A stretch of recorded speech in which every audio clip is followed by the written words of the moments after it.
ज्ञान वो इन्वेस्टमेंट है जिसका डिविडेंड यानी मुनाफा जीवन के अंत तक मिलता रहता है। मैं ऐसा मानता हूं कि एक सामान्य जिंदगी जीने के लिए इंसान को रोटी कपड़ा और मकान के अलावा अगर किसी चीज की सबसे ज्यादा जरूरत होती है तो वो है शिक्षा, एजुकेशन।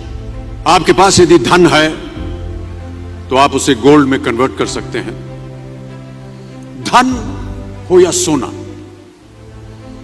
दोनों के कम होने का या खो जाने का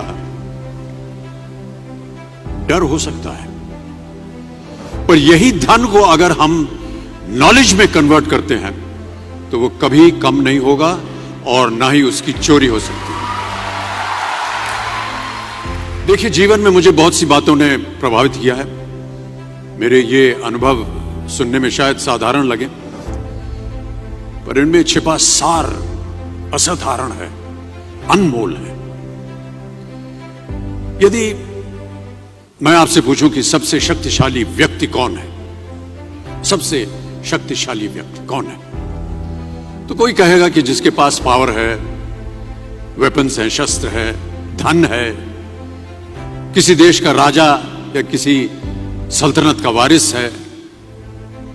मेरा ऐसा मानना है कि वेपन्स, मनी किसी को पावरफुल नहीं बनाते, या अगर बनाते भी हैं तो कुछ समय के लिए ही बना पाते।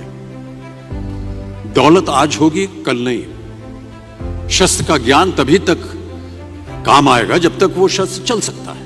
Once it is used it becomes obsolete. पर शास्त्र का ज्ञान कभी नहीं रुकता।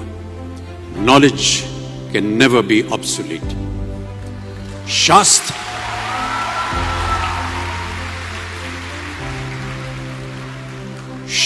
ज्ञान शस्त्र ज्ञान से ज्यादा असरदार, प्रभावशाली और शक्तिशाली होता है।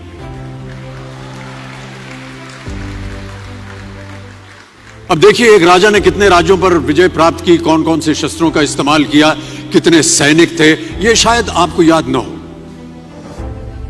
पर जीरो की खोज किसने की,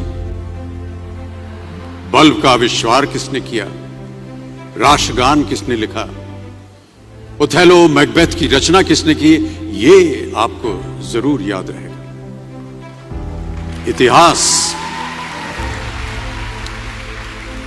इतिहास गवाह है कि एक राजा अपनी शक्ति के बल पर केवल वहीं तक पूजा जाता है जहां तक उसका साम्राज्य फैला होता है।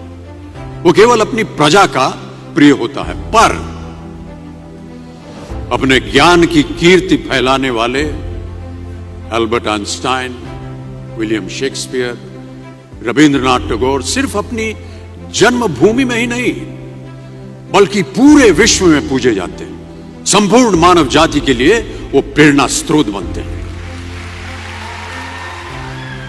ज्ञान का धनी व्यक्ति हमेशा ही सम्मान और आदर योग्य होता है, क्योंकि ज्ञान वो कवच है, वो शील्ड है जो आपके जीवन में आने वाली कठिनाइयों से आपकी रक्षा करेगा। फिर किसी भी शस्त्र की आपको आवश्यकता नहीं होगी। दो चीजें इंसान यदि अपने जीवन में एक बार सीख लेता है तो वो उसे कभी भूलता नहीं। एक है तैरना, स्विमिंग, दूसरा है साइकिल चलाना।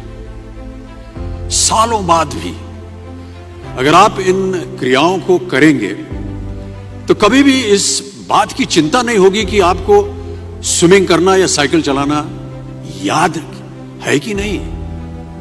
You will confidently do it. काश कि हम पढ़ाई भी इसी नजरिए के साथ करें,